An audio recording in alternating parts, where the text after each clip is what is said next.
Hi and welcome to the Sacred You podcast, where we create sacred community together. I'm Rachel Goodwin, channel healer and author who loves to empower you on your spiritual path. I offer original and new ways, and my work with Sarah, daughter of the Magdalene, and with the New Earth is pioneering and leading edge. If you're ready to burst through to the next level, come over to my website, rachelgoodwin.dk, and see all the amazing things that I have to offer you.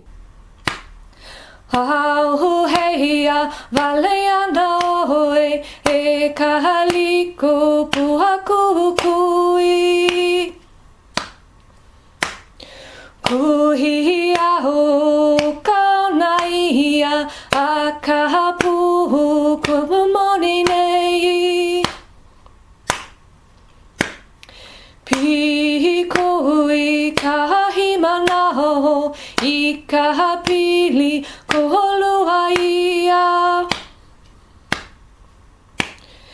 Ea ke kaula lo pihana e kohopu kapaliliai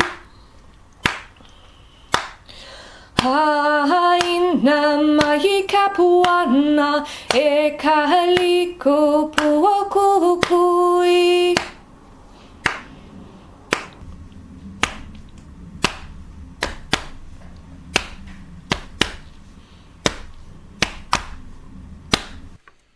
Hey everybody, we have a lovely episode for you today with Eloise Bennett. Eloise is an international spiritual teacher, Magdalene Rose Priestess, womb mother, intuitive life coach, founder of Magdalene Rose Healing and Seraphim Healing, and author of the Magdalene Rose Healing Oracle. Had such a lovely time talking to Eloise.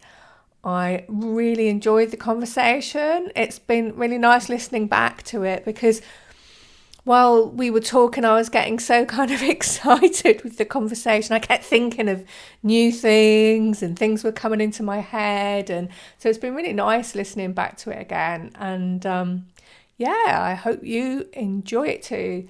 Lots of blessings, everybody. So welcome everyone to another episode of Sacred You. It's been a while, so it's lovely to be back. And today we have with us Eloise Bennett. Welcome. Thank you, Rach. It's an absolute honour to be on here and get such a amazing opportunity to talk to you and share our teachings with the world. Yes, absolutely. And Eloise does a lot of her work from Glastonbury in the UK, and it's a place where I lived for a while. It's very special to me and many other people, and I changed my background today because although this isn't Glastonbury, it sort of makes me think of the Chalicewell Gardens. It looks just like the Chalicewell Gardens, doesn't it? It looks beautiful. So how's the weather where you are today? Well, I'm going to be really positive. It's dry and spring is on the way. Could be better, but it's dry, so yeah. That's a plus point in the sort of southwest of England. So definitely. Here in Denmark, it's sunny today in Denmark. Wonderful. Bit of a cold breeze. I have been out winter bathing this morning. Wow, you're very brave. I haven't been to the White Spring winter bathing just yet. Can you do that? Oh, yes. Yeah, it really is a thing here. Lots of people like to go to the White Spring because it's almost like going back to the cosmic womb. And it's so purifying. So usually from 1:30 every afternoon, it's an open space. And many people go for purification, for healing. And those of us that work with the womb and have that understanding of kind of the womb teachings and John the Baptist and going back into the water is about going back to the mother and being purified. So it's really a popular hobby here in Avalon. That is absolutely fabulous. And it has been a long time since I've been to Glastonbury now, because I moved to Denmark in 2014. Oh wow, that's when I moved to Avalon. Okay, and my traveling's really been limited. How deep is the water? I'm not actually sure. I'm going to be really honest with everybody. I've not been in there. I just watch. I love to go in. I love to connect to the motherly energy and the beautiful shrines of Bridie and the Black Madonna, because to me, Lady Avalon is a form of the Black Madonna and the cosmic mother. So I take groups in and I let them play and have their fun. But that water, that cold is not for me. I'd much prefer Greece or Cyprus. But people are getting in all the way, like their whole body. Well, I think, yeah, up to perhaps their waist, but you know, they bathe and lie down in it. Yeah. So yeah, it's really amazing. And they go all year round, and it's really freezing because it's coming right from the center of the earth. But you know, with the crystalline energies, all of the minerals, you know, it's amazing. So it's fabulous. It's absolutely and that's it. Like, I am definitely coming next year now. You should. Maybe I'll be brave if you're here, Rachel. We go together. Well, I started doing it because it just lifts my mood so much. And the winters are really long here and grey, and you know, I get quite but doing that regularly, it gives me such a sort of rush of like God knows what chemicals around my body. That's really, really good for me. It's really good. It's fantastic. And then you've got that extra like magical energy of like you say, like Avalon. It's like it's so purifying and deeply cleansing, particularly if you're going into cold water. You know, it really is. It's really, really cleansing. And many traditions, don't they, believe that going back to the water is one of the best ways to purify yourself, to elevate your mood and to heal your body. So, you know, and I think with Avalon, all the magic and the myth and everybody has been bringing their prayers and their affirmations. And it's been known for such a long time as a healing sacred site. It is really magical, and miracles happen when you bathe in that water, or even when you go to the lion's head, to the chalice well, and pray or affirm something that you'd like to receive. Magic happens. Absolutely. And I just love sacred springs. So is that a deal then? If I come over to Glastonbury next year, you'll come in the water with me? It's a deal. Yeah. And I've got witnesses now, so I'll have to. I best start practicing, Rachel. So perhaps that's a good place to start then.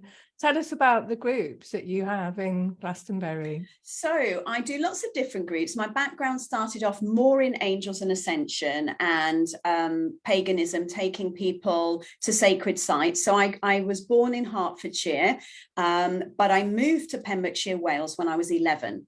So from a very young age, I was very, very connected to the earth. I loved going to the sacred sites, to the natural springs, to the wells, to the forest. You know, I would say I'm kind of like an Essene druid, you know. So I would just love taking people on the land and allowing them to connect to the trees, to connect to the crystalline energy, the song lines or dragon lines, and to these sacred sites, because we all know that where there's a standing stone or a sacred site where many people have prayed or worshipped or honored for many, many years, that there's energies there that we can connect to from healing, as long as we're discerning. I think it's really important to be discerning of these sacred places.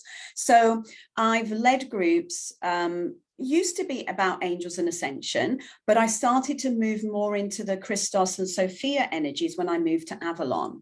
So currently my groups are usually either seraphim healing, where we come and we work with sacred sound and the Hathors and the land and the dragon lines, or the Magdalene energy, where we work with the Christos and Sophia emanations, with Shekinah, with Yeshua and Magdalene. This weekend, I'm hosting a Magdalene Rose Healing Retreat, which is where we connect to Magdalene and Yeshua and the rose energy, the rose ray for healing. So similar to that, you know, of an energy healing like Reiki, but we're channeling the rose energy and really connecting to the Christos and Sophia emanations. And for me, the way I see the world, I'm very visual, and I see the world as color, frequency, and sound. So that's what we work with when we come together. There's a lot of working on the land, connecting with the sacred sites. We do a lot of chanting, a lot of singing, working with crystals, you know, tuning forks, drums, those kind of energies. Because it's the traditions, I believe, the traditions of the Druids and the Essenes and the Venus Rose lineage that I belong to, they prayed very differently to how we prayed. You know, they honored the planets, they honored the sun and the moon, and their prayer was through dance and connecting to nature, you know, and drumming and things like that. So for me, that's the way I love to work, you know, and I'm a bit crazy. So that's quite fun as well. And I think we've been suppressed so much. We've been taught that, you know, children are to be heard and to be seen and not heard. We're taught to be quiet. We aren't allowed to express our voice and express ourselves. And that's my role, is to bring heaven to earth, to help people embody their soul and to remember how to express their soul and to express the voice of their soul.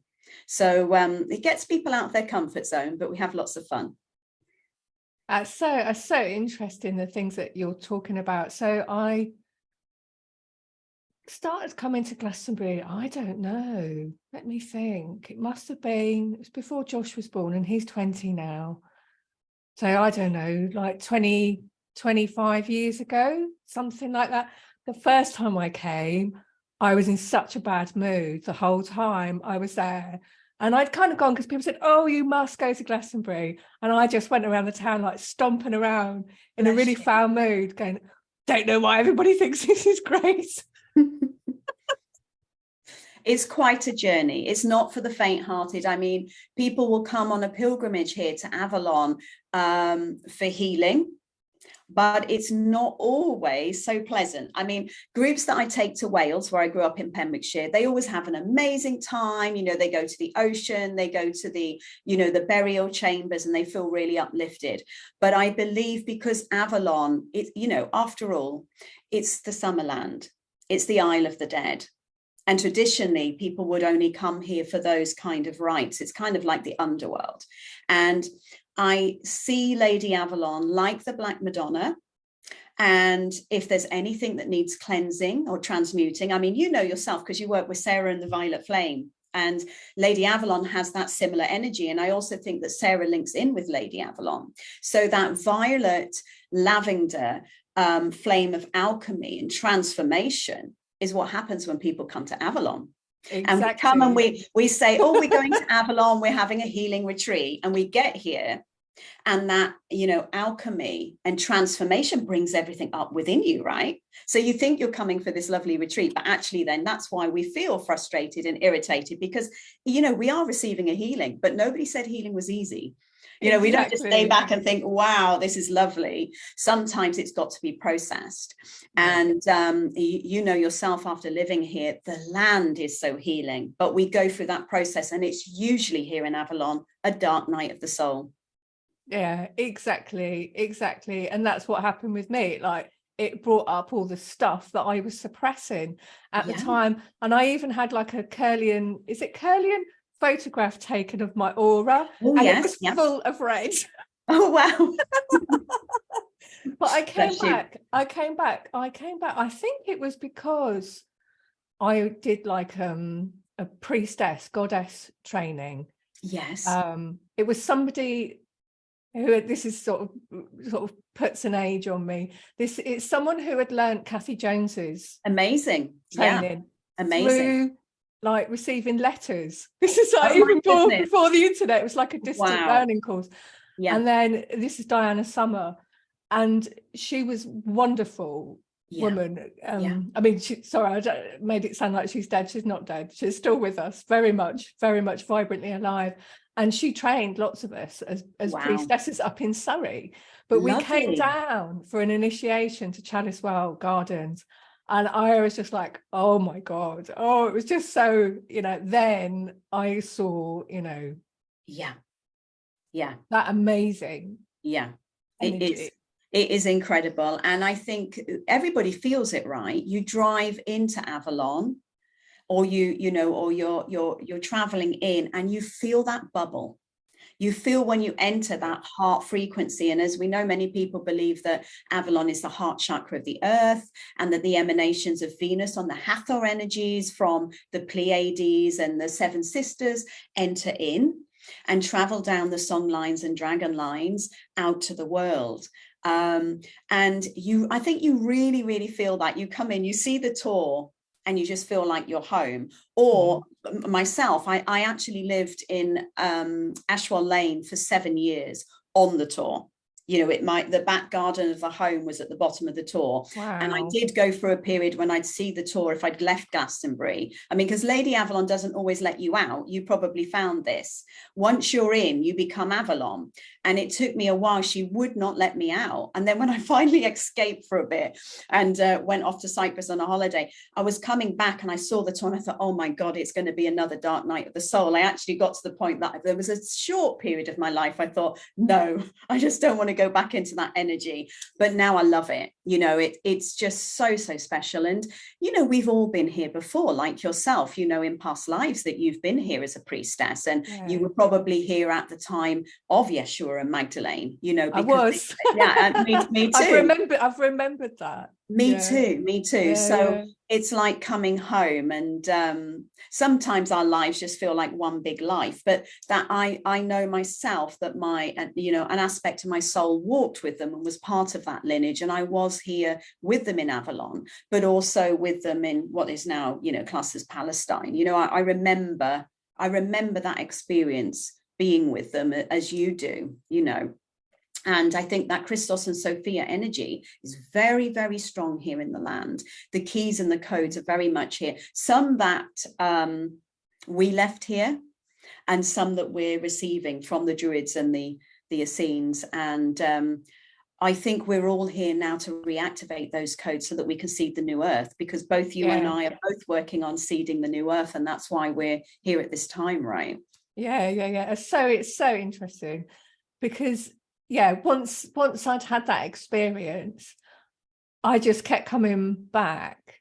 And I've really felt like, God, I've made a promise. I've promised somehow. And I would be driving back, and you start seeing the tour going along the road, and I'll be going, hello. Yeah, it's home. It's home. Yeah. And Lady Avalon does call you home, doesn't she? She does call you home. And I think so many people that come to visit Avalon, they feel so at home. They generally do come and live here for a while. They do get called back to be part of that energy. And I think it's such an important activation, that heart activation of our heart chakra and the Hathor chakra. It's Avalon awakens your soul, doesn't it? It puts you in alignment with your mission. That I feel that's what it activates in us. And many people come here to write their books, to create courses.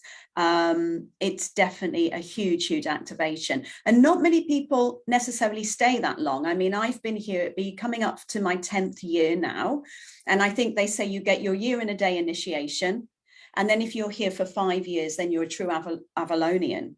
You become part of Avalon. And for me, as much as my heart is in Wales, it rains too much in Wales. I love visiting Wales, and that will always be important for me. But UK wise, if I'm living in the UK, this is the only place that's right for me.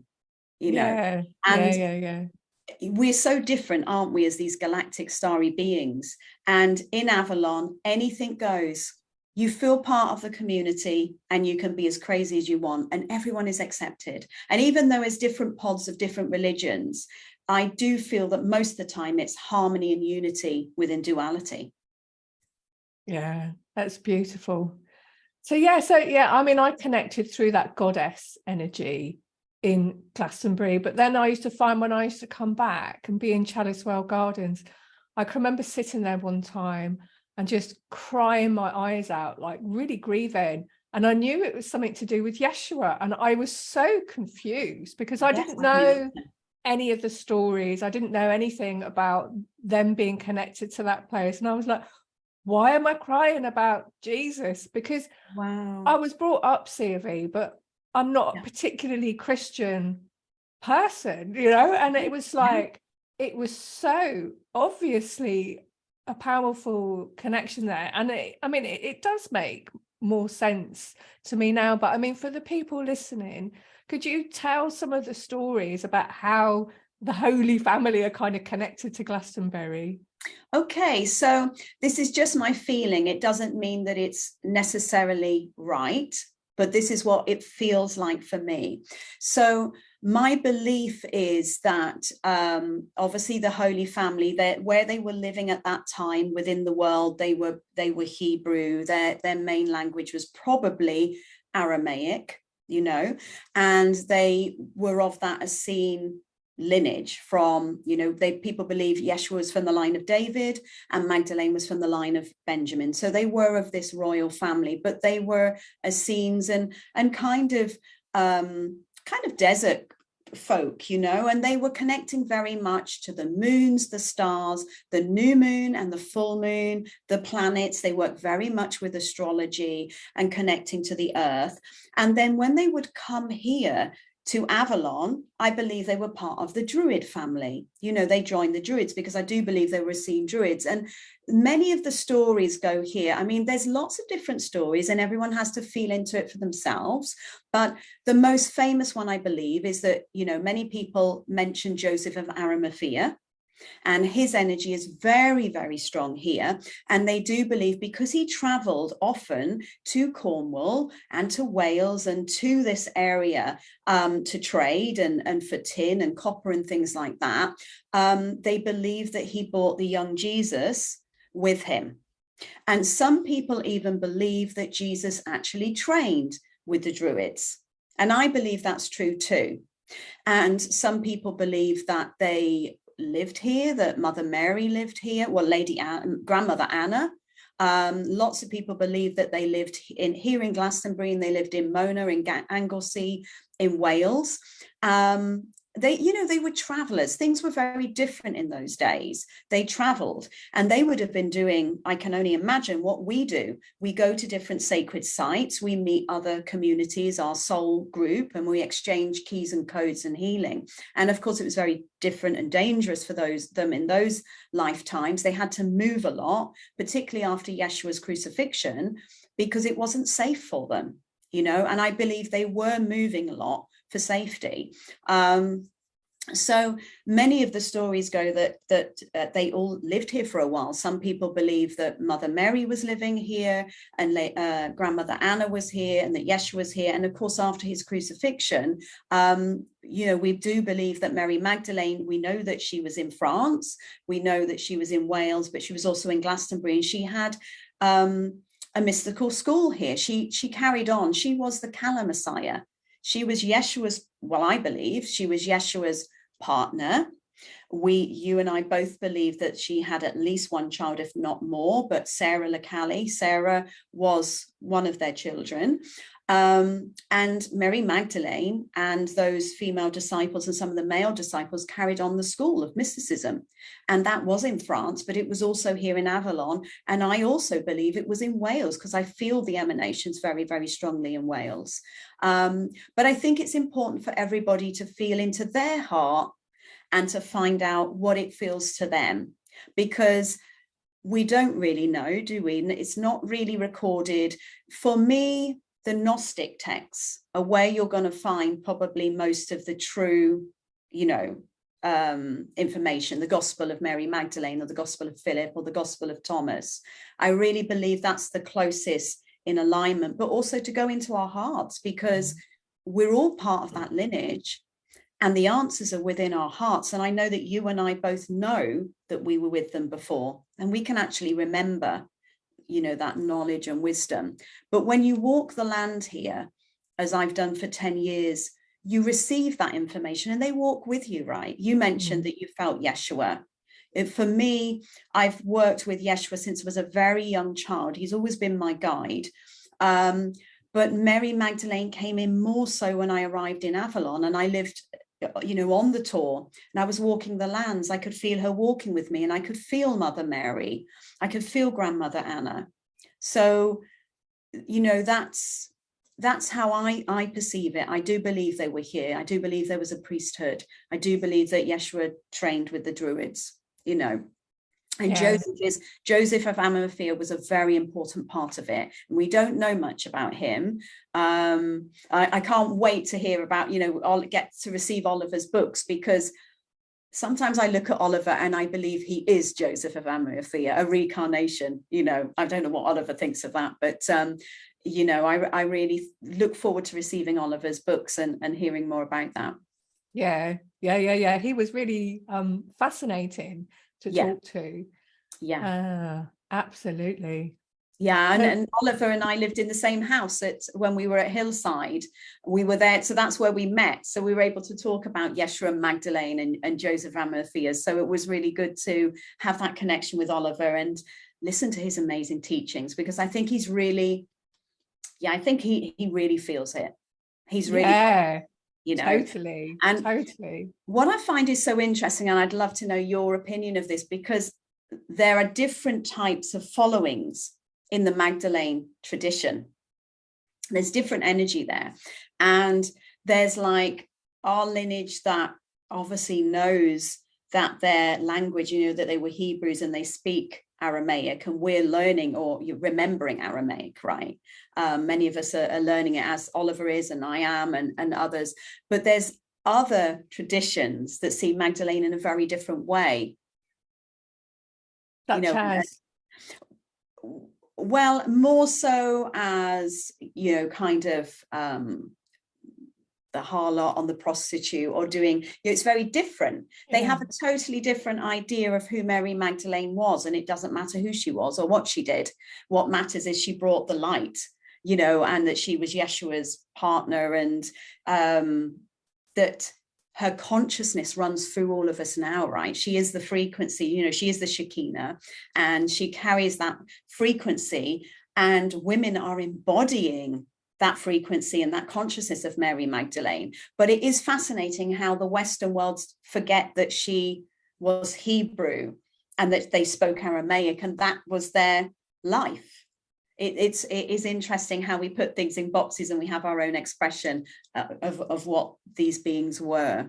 Yeah. I remember when I asked Cheryl Hall to do the painting for me of Sarah, because I couldn't find anything. I think I might have found one where she had blonde hair, and I said to her, can you make her look Jewish? Yes, exactly. Well, not Jewish, I suppose, because that's her religion, but can you make her look like she comes from the place where she comes from? Well, because which she did, and but I also had a thing about seeing a black Sarah, I think last year or the year before, and I got someone to paint me a black. Amazing. Actually, I haven't shared. I've been meaning to, but things just keep coming up. Yeah. But next month is Sarah month. Exactly. I can't wait. The whole month is Sarah month. So I will get that. It's a beautiful, beautiful painting, and I'll share that artist. And beautiful. But that's it to me. That's really. Although, they've all had lots of different lives. Oh, of course, yeah. And I don't work that much with Aramaic. I connected very much to, going back to Glastonbury. So one time I went there, and, I would sort of run down to, my mum died when I was 26, and Glastonbury became my mother that I ran to. Of course. When life was, going to shit a bit. Yeah. And I remember going down there in, having some awful crisis, and going down there in floods of tears and sitting in Chadderswell Gardens. Yeah. And Sarah started talking to me, which was not unusual to have conversations with her, but I would normally do it through channeling or through writing. She was actually like she was physically sitting next to me, chatting in my ear. And, I used to be a psychiatric nurse. I'm always slightly worried when these things happen. So I'm hearing voices now. Well, she's so strong, isn't she? I really feel her so strong here. And it's interesting what you say about her, having a picture of her done as black, because many people I mean, many people believe she was born in Egypt, you know, where they were growing up, although there are lots of people believe that there was this thread. Different people believe that Mother Mary was actually from the UK. There's so many different stories. It doesn't matter where they came from, really, because they're galactic, aren't they? You know, they're galactic angelic. But I do believe that their colouring would have been slightly different from us, olive skins at least, because they're living in those kind of countries, you know. But I also think with Sarah, because some people say she's also Sarah Lecali, the Black Madonna, you know, and I love that. I love that some of those stories of her, you know, when they came into France, and you know, the gypsies took care of them, and you know, the queen of the gypsies was there and supported them. And I think that sometimes we see Sarah as an emanation of Sarah Lecali and the gypsy queen, and obviously they look up to her, right? You know, Sarah Tamar is who the gypsies work with, you know, and she is so strong in Avalon. She is really, really there. And we know that she had all of the talents that both Yeshua and Mary Magdalene had, because she came in karma free. She was pure. She was that beautiful being that came from that sacred union. And I think Avalon has everything that she works with, because we know that she's here to seed the new earth, and she works with the dragon lines or the song lines. You know, she worked with the trees, the herbs, the crystals. She was an amazing healer, wasn't she? Yeah, you know, and absolutely. I also feel her so strong here in Avalon. I was aware of her before I moved to Avalon, but I always feel her here. And I call to her if I'm having a dark night of a soul, because for me, she comes in different forms. Sometimes she comes as the child, sometimes she'll come as that priestess, and then sometimes she comes as the Black Madonna. And I really feel, when we talk of Lady Avalon, the overlighting principality angel or being that overlights Avalon, I really feel that a lot of that frequency is Sarah. Yeah. You know, and there's so many similarities when we look at Lady Avalon works with that lavender, pink, violet flame, and Sarah does as well. She works with that. And, you know, when you see that beautiful green energy around Sarah, you know, I feel it's a real druid energy. You know, it's that. So, yeah, so that's it. So many years later, after I had Sarah talking to me, like she was actually physically next to me, I started working with, I was given a vision of her planting seeds around the earth to create energy places. And one of the seeds, so she's already planted these seeds, so they're there waiting to be woken up. And one of them was in the orchard. Wow. Yeah, that would make sense. Yeah. And we worked with that. And that was her violet flame spiral temple. And so I intensely worked with that for a while, and we did groups and workshops and stuff. And during that time, she showed me, well, I had a vision of her being there as an adult in Avalon and training as a magical adept. And I was a bit like, oh, because it's not generally how, you know, we put her, well, I say we, not so much me, but as a new age sort of society, we put her within that Christian framework. Yeah, and I think she, you know, she trained in Avalon in my vision, she was really good. I mean, she learned it like that. Yeah, it's her energy completely. Totally, I Forest agree. Witch, magical adept, totally. druidess. I mean, yeah. I mean, it's interesting, isn't it? Because we think about Yeshua and Magdalene, and we are so, through our learning of Sunday school or Christianity or that, we see them as Christian, and we have this feeling that that the way they prayed is how we've been taught to pray in church. But it was so different then. I mean, Yeshua was he you know, they were Hebrew, that was their background.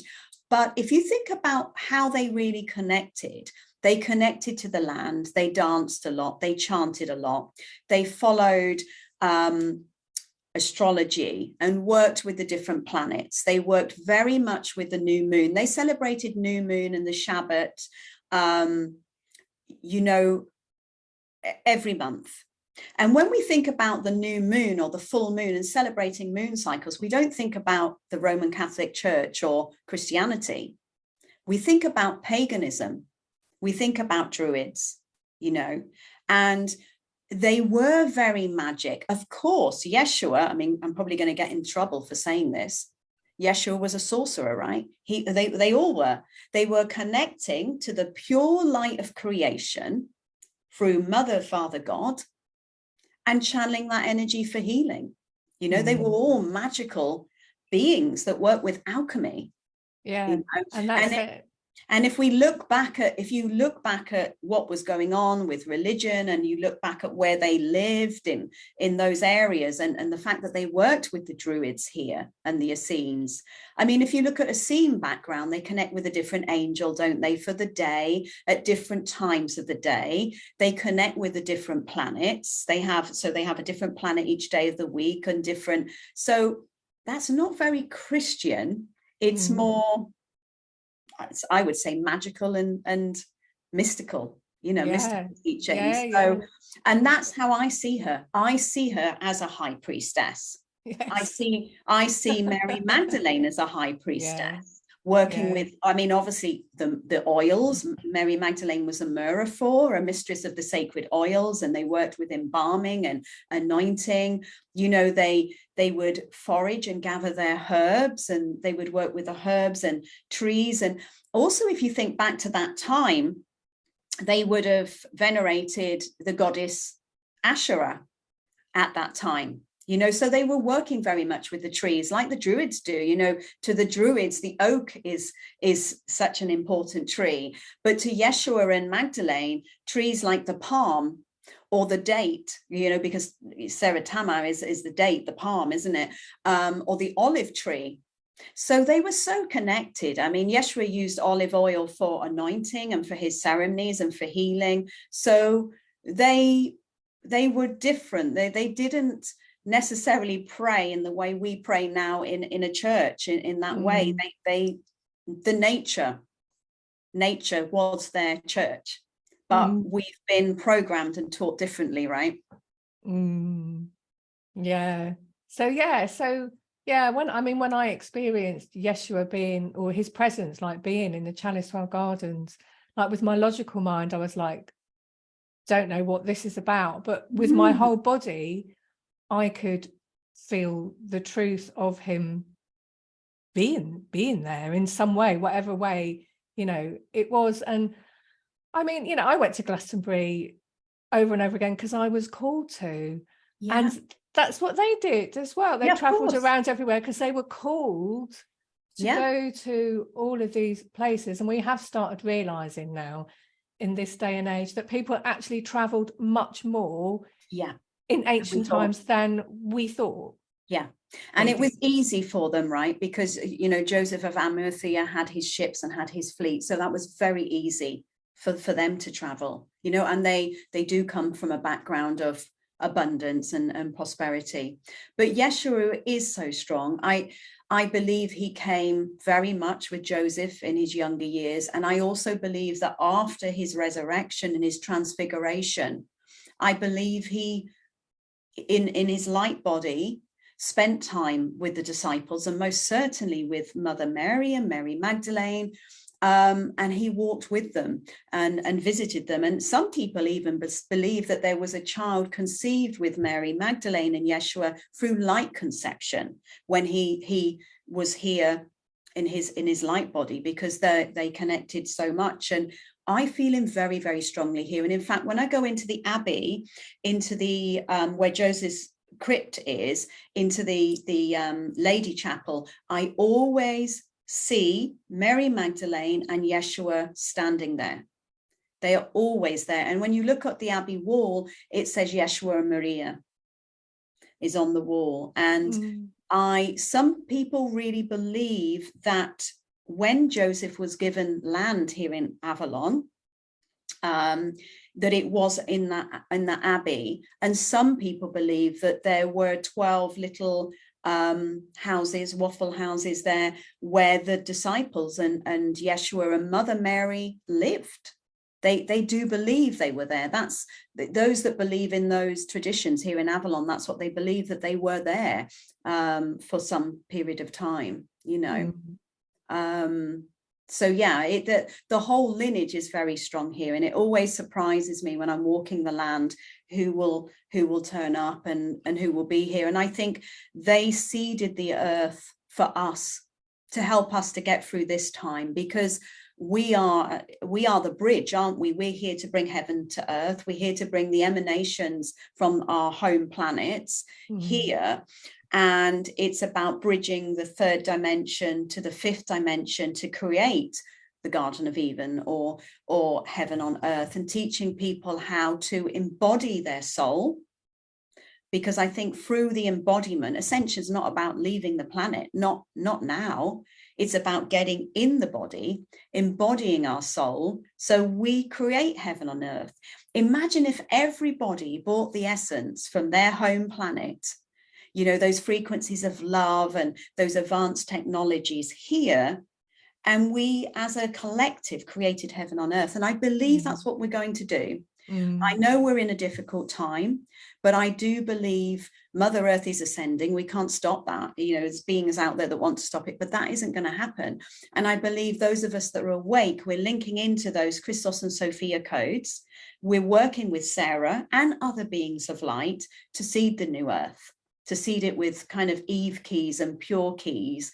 And it's already there, but we don't know what that new earth looks like, because we are co-creators with Mother, Father, God of creating it. And like you said, when Sarah seeded, you know, she seeded the earth, Magdalene and Yeshua and Mother Mary and Grandmother Anna, the Druids, the Lemurians, even if we go right back to Lemuria, the earth was seeded ready for us now, wasn't it?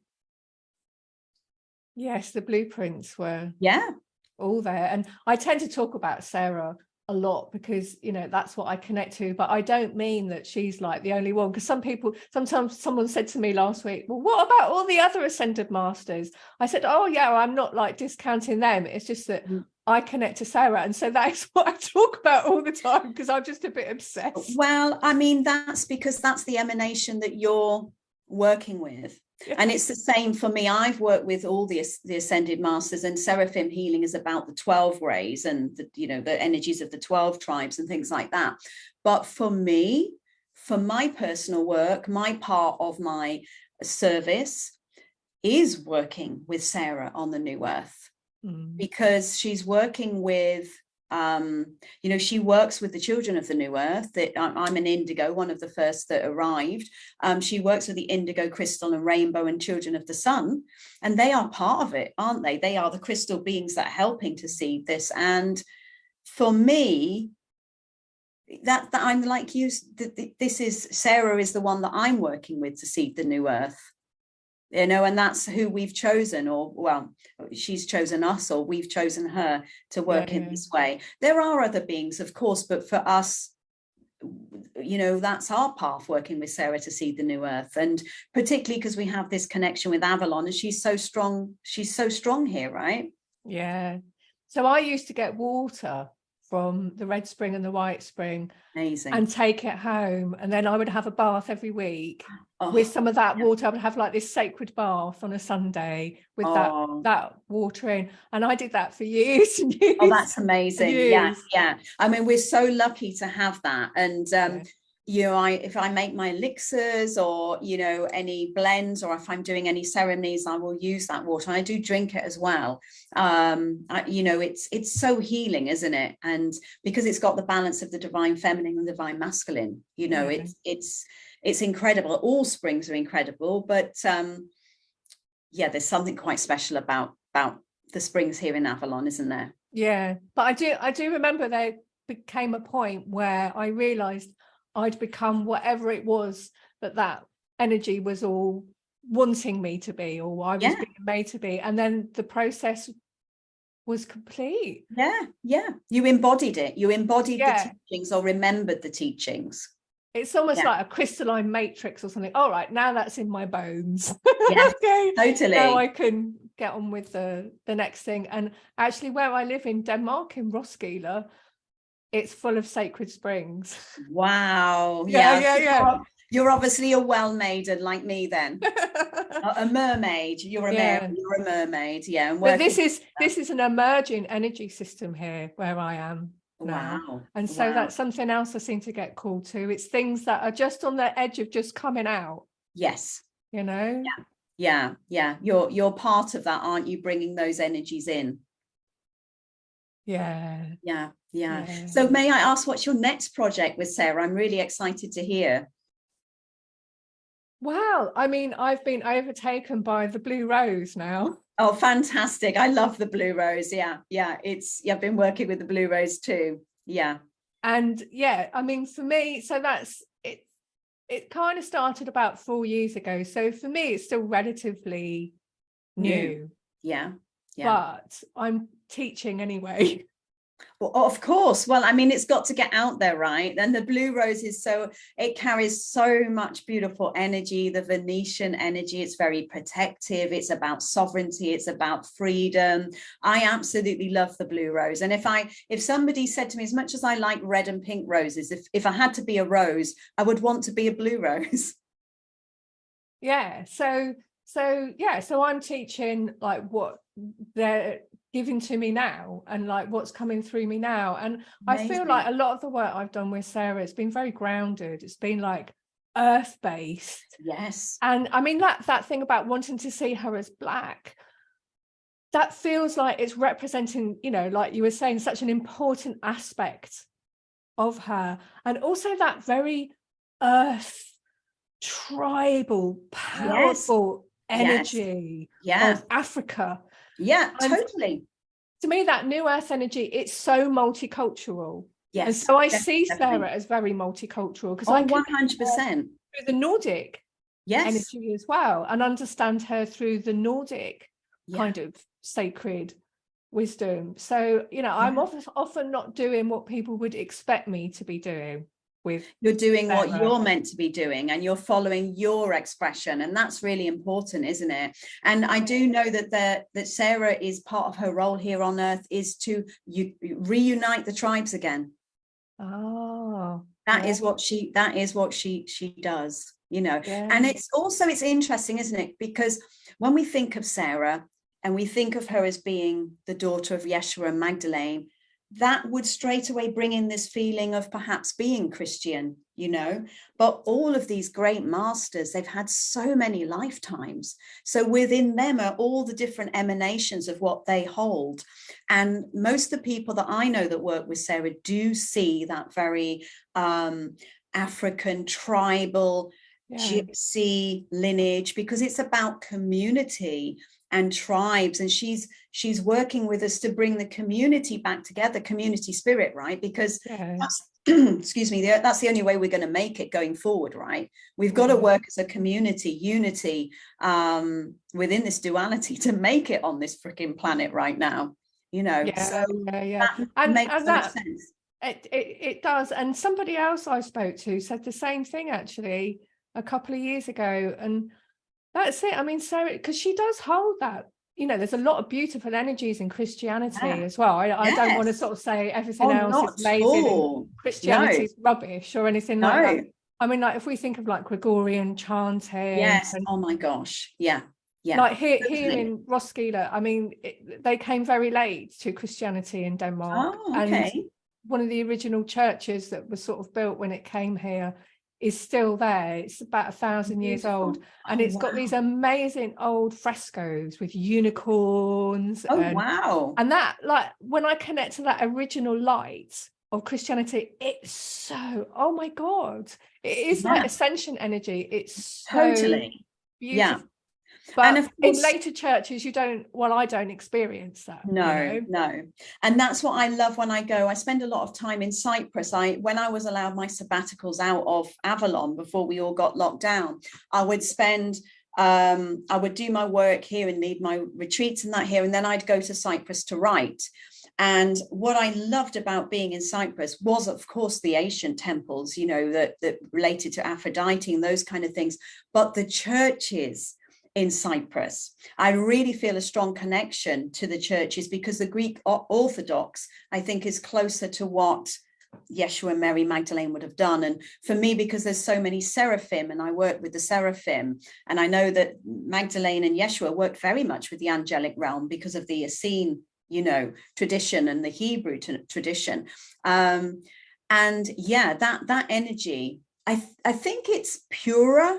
Yeah, but they didn't have a reformation, so no, they've exactly. stayed like how it was, much more true to the beginnings of it. Exactly. And that's one of my favorite things, is to go to churches and to light candles and to pray, because I would say I'm a spiritual being. I acknowledge and honor all religions, and I take bits from all of them. It's like on a Friday night, I'll go and sing kirtan and honor the Indian traditions, and then I might be in the Magdalene Chapel chanting Aramaic, and doing some Hail Marys in Aramaic, or the, Aramaic Lord's Prayer. And then other times I will be out, say we've got Beltane coming up here in Avalon, and that's really our biggest celebration, where you can sometimes get nearly 500 people arrive in Avalon, and the mayor gets involved, and it's just this grand celebration, and of the sacred union, and the great rite, and seeding the earth and nurturing the earth. And I'll go and join in that and dance around the maypole and jump over the fire. I love celebrating Mother, Father, God in all its emanations, because you're not missing out then. You're having a bit of everything, right? So I know that because of my past lives, I've lived through, as you have, many different traditions. So yeah, I think it's important to acknowledge everything, and to not judge other people's beliefs or religions, because if it gives them comfort, and if it's not harming anyone, that's all that matters, isn't it? I mean, I was brought up Christian, and my dad was very strict, and the story he was following was not the story I remembered of Yeshua and Magdalene. And I used to have lots of arguments with my father about how he was telling me it was, because he was obviously following the Bible and following what he'd been taught. And I actually stepped away from Yeshua and that for a long time. I kind of became a little bit atheist when I was early teenage years, and it was only at 18 when I did my Reiki. I was awfully shocked, because I did my Reiki attunement and Yeshua turned up, and I said to him, well, what are you doing here? I was definitely a bit pagan and Wiccan at that time. And he said to me, well, you're learning healing, and I was a healer, and it's time now for you to remove the projections of your elders, the church, and your father, and what you've been brought up with, and to see me and feel me and see me in the true light. And that was really when Yeshua came back into my life, when I was about 18, after doing the Reiki, and I found him again, and I started to connect to him, in the way I remember that work, so it's just such an amazing journey, isn't it? It is. I mean, I was completely an atheist. Was you? Yeah. I mean, Church of England, I couldn't find any spirituality in it.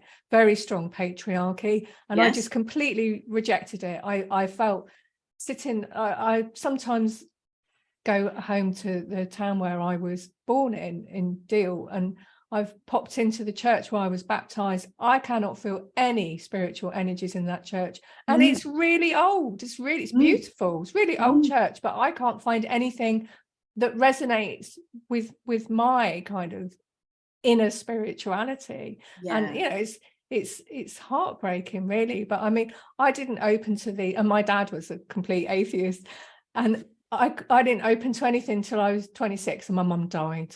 And then bless you. That initiated me into like my own, I do experience energy. Oh my God, that was just a moment where my whole life completely turned around. So I mean, I understand why people are skeptical. I really do, because if I didn't experience things myself, like with my body, with my clairsentience and stuff like that, I would be the same. I would. Yeah. I mean, we're really lucky, aren't we? Because we see, sense and feel. And, I've had those faculties from being a very young child. I mean, I remember being above my mum's body while I was being birthed. I remember everything. I remember arriving. I remember thinking, oh my God, I've been dropped off here. And as a child, just sitting there looking at the sky, waiting for the mothership to come and collect me, I was like, where am I? These beings are not like the beings from the Pleiades or, Sirius. I was like, what has happened? I mean, I did have a very loving family, and we grew up in Hertfordshire, well, until I was 11, on a beautiful small holding. We grew our own vegetables. We had our own animals. I came from a very loving family, but I just knew, I was like, are these really my parents? Is this really, I just thought, what's happened? How have I got here? But I was very intuitive. I was very psychic. I did see fairies, and I saw my grandfather and my lineage. And as I say, Yeshua was with me from a very young child. And thank God he was, because I just always wanted to go home, because it was, I'm sure you felt the same, it was so dense here. I didn't know how to relate to humankind, because I'd come from a space of unconditional love and a space of color, frequency, and sound. And it was very different for me. And I used to leave offerings for the god and the goddess every night. And my mum would call me in for dinner, and I'd be out, wait a minute, mum, I'm just, my flowers would be out. I'd be doing my little altar, and I'd come in and say, I've been talking to the fairies and things like this. And my mum, she didn't over encourage it, but she said, oh, that's good, they're looking after you. But my father, he told me if I carried on, the men in the white coats would come and he'd put me away. And that was at the age of 7. So everything shut down at the age of 7 for me. And it was only when my mum and dad split, when I was sort of around 18, that almost overnight, all of the gifts came back. And then I really did think I was crazy, because I could hear, see, feel the whole lot. And I mean, it can be off the Richter scale when you can see into those other dimensions, and when you really know that you're not from here. It reminded me, when you were saying that when I was a kid, I used to look for UFOs everywhere, and I didn't find them, and I was so gutted. Yeah, I know. I mean, I've seen them a lot recently, starships and beings, and like you said, you've had lots of different trips. I mean, when I was in Sedona and Mount Shasta, we'd see them all the time. And also Wales, Pembrokeshire, where I moved to, there we had a lot of RAF bases there. So there was so many. I mean, it was normal there.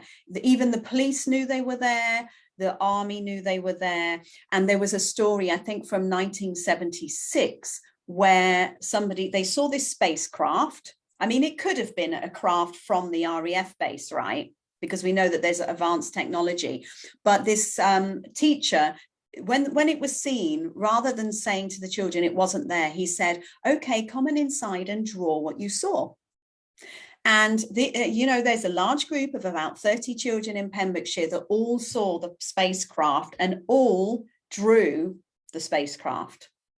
Wow. And there's even something called the Pembrokeshire Triangle, where they see so many ships out there, spaceships. So I think when I moved to Pembrokeshire, my journey with actually knowing that aliens, well, I think I'm an alien, I'm a hybrid human as far as I'm concerned, but yeah, that's when that journey sort of started for me. And you see them over Avalon quite often. You'll see the pods of them, and we as friends, we're like, oh, there's a lot of ships out today, Yeah.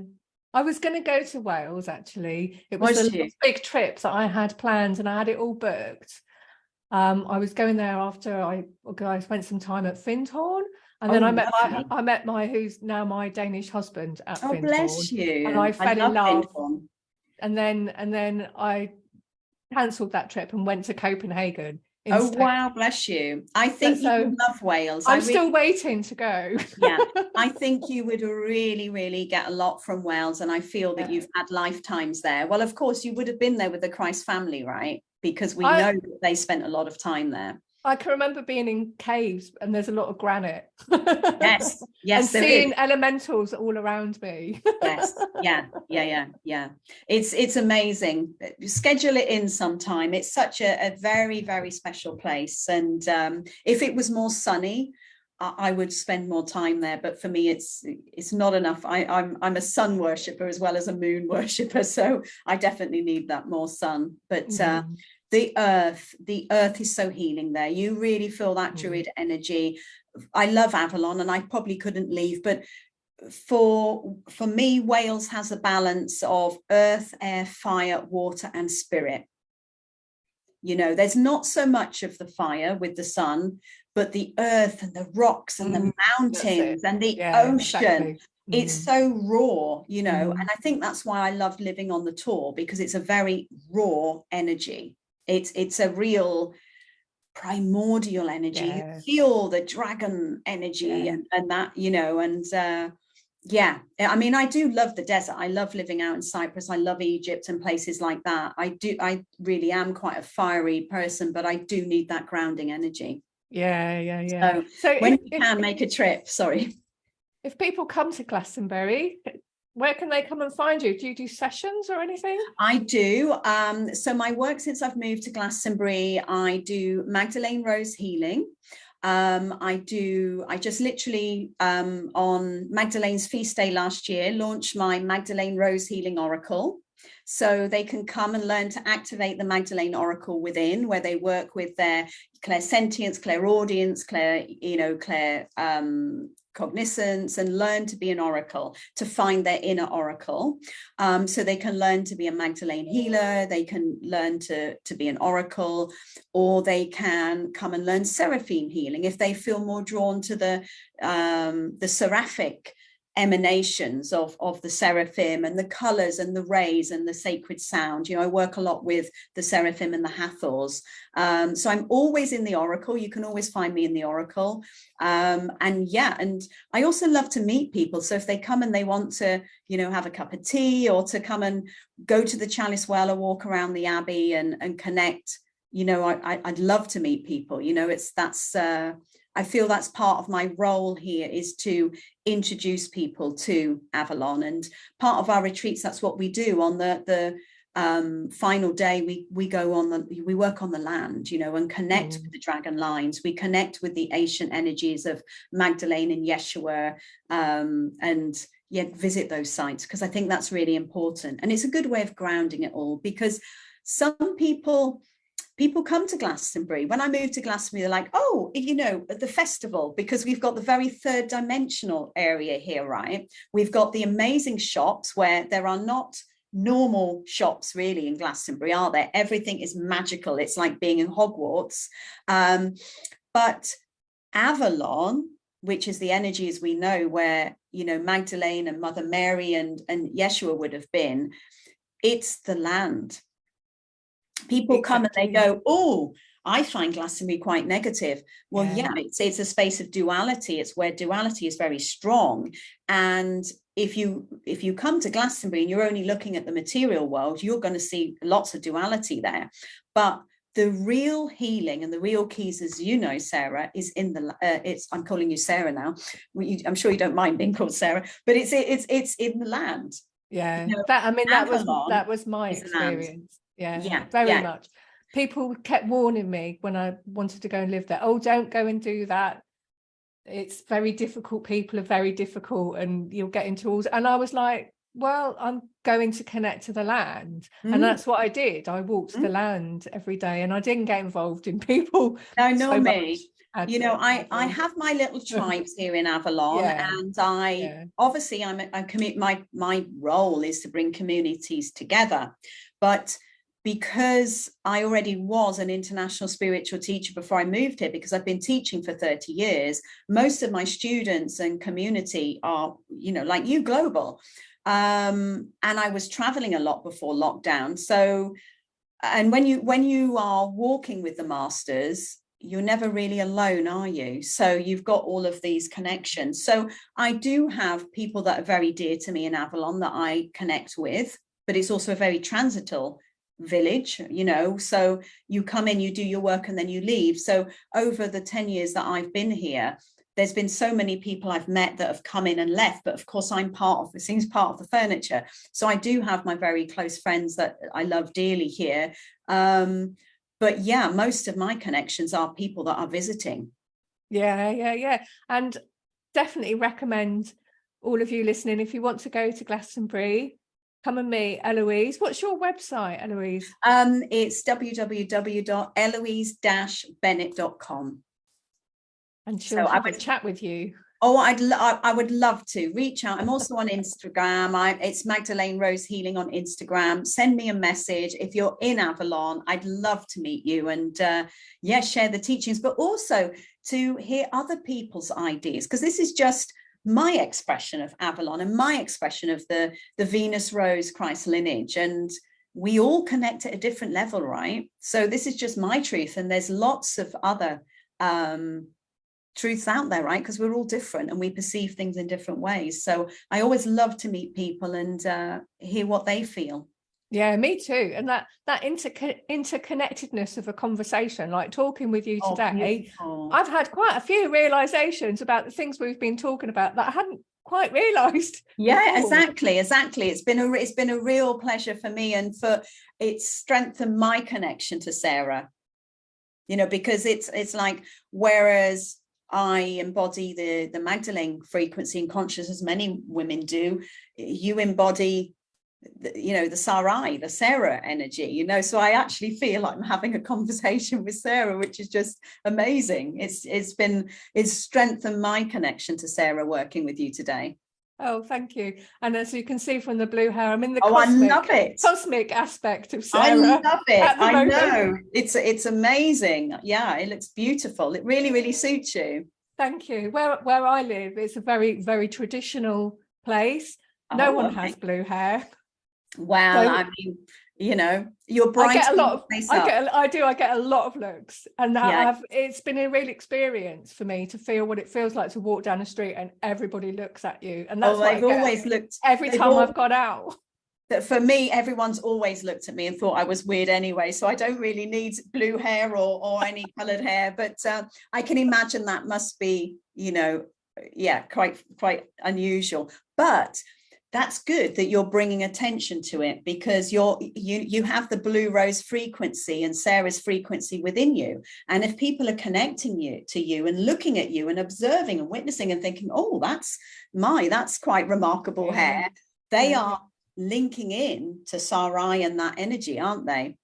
Well, it's been an amazing practice for me to really stand in my own truth of who I am and say, yes, this is who I am. I just wanted to hide to start. It was winter, so I wore a lot of hats. Oh, bless you. Oh, I think it looks beautiful. Thank you. But now I'm starting to walk down that street and really yes. Good. Yeah, stand in your power and take ownership of who you are. Yeah, exactly. And it has been scary for all of us, hasn't it? Because of the persecution in past lives. So we're all having to come out, aren't we? And we are, fortunately, in the countries we live in this lifetime, we're pretty safe, right? But in other lifetimes we haven't been so safe.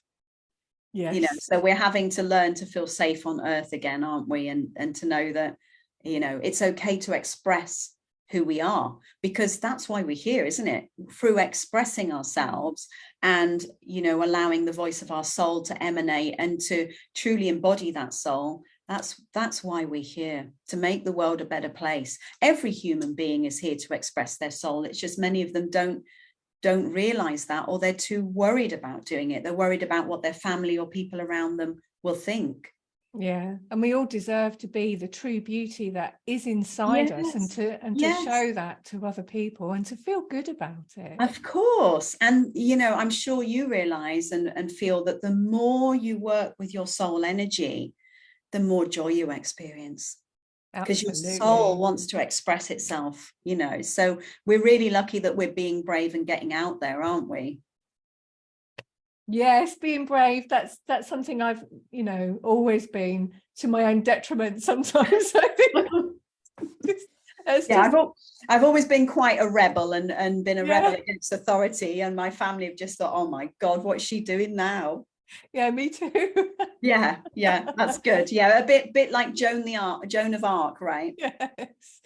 So before we finish today, have you got any last things you want to tell us about, or you'd like to share? Well, Probably what I'd like to share is that for people, if anybody's struggling right now or finding it difficult on the earth and wondering, what can they do? I would say the most poignant healing thing they could do is go to Mother Earth. To go outside every day, even if it's in their garden or to the park, put their feet barefoot on the land, connect to Mother Earth, connect to the trees, connect to the nature, because that is the healer, and work with their breath, breathing into their heart space so that their heart and their mind flows in coherence, because that will help them feel calm and centered, and to do body work, whether this is swimming, dancing, exercise, because all of us are here to embody the light of our soul and to bring heaven and earth. And that's the way we can do it, is through grounding our soul energy, through movement, through breath, and through being in nature. And the more of us that can do that, the sooner the world is going to become that Garden of Eden and that paradise that we want, because we've all got to get in our bodies to make the world a better place. And it's been so difficult for many of us on earth. We're always trying to escape our bodies and go to the higher realms, or, numb it all down. But actually, the more of us that can get in our bodies and connect to Mother Earth, because she is our true mother, the quicker we're going to see the new earth, really. Thank you. That's wonderful. And I can really feel those energies coming in as you're like talking about it, like calming, centering, Gaia energy. We love her. We do love her. We do love her. She's our mother, isn't she? Yes. Well, So thank you so much, Eloise. It's been lovely, so lovely talking to you today. I've enjoyed every minute, and I could keep going. Me too. Well, I'm sure we'll have many more chats in the future. And just thank you. I'm so honored to be on here, Rachel, and thank you for the connection today and taking the time. And thank you to everyone that's watching, and do reach out. I'd love to hear from you all, and so much love. And I look forward to seeing you, Rachel, either in Avalon or in Wales. Yes. And I will prepare myself for our swim in the White Spring. Don't. It's better not to think about it. That's what I do. Every time I go winter bathing, I trick myself. I'm not really going until the moment I'm actually going down those steps into the water. I don't deal with it at all. And it works every time. Okay. I'll wait until you arrive then. Oh, bless you. Thank you so much, love. You're welcome. Lots of blessings, everybody. Bye. Bye.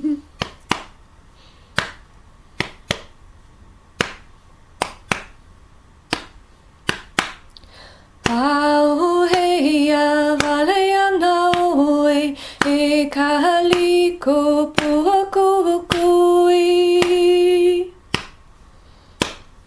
Puhia o kaunaia a kapu ke momoni nei Piko I kahimanao I kahapili ko aloha ia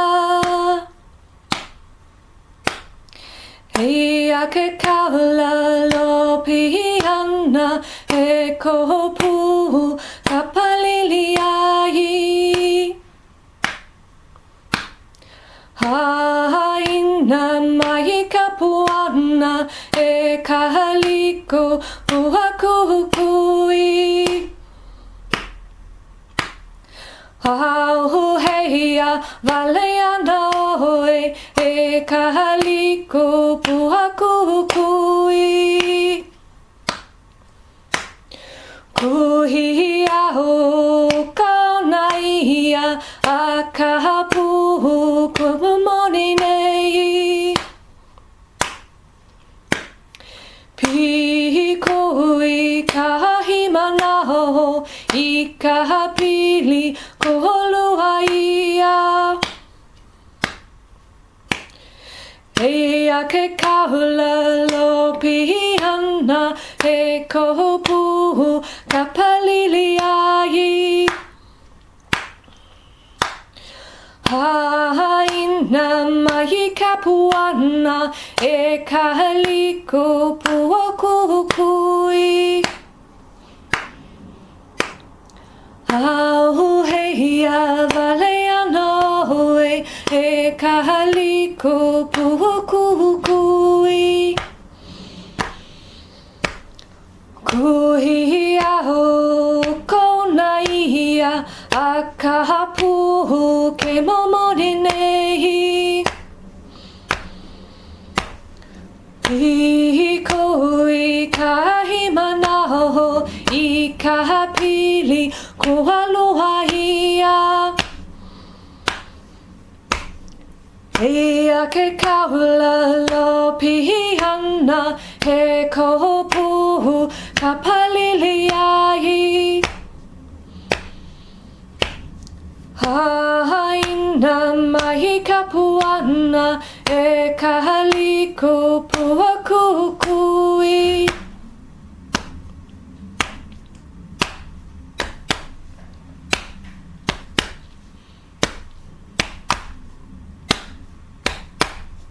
He noa no na ka oi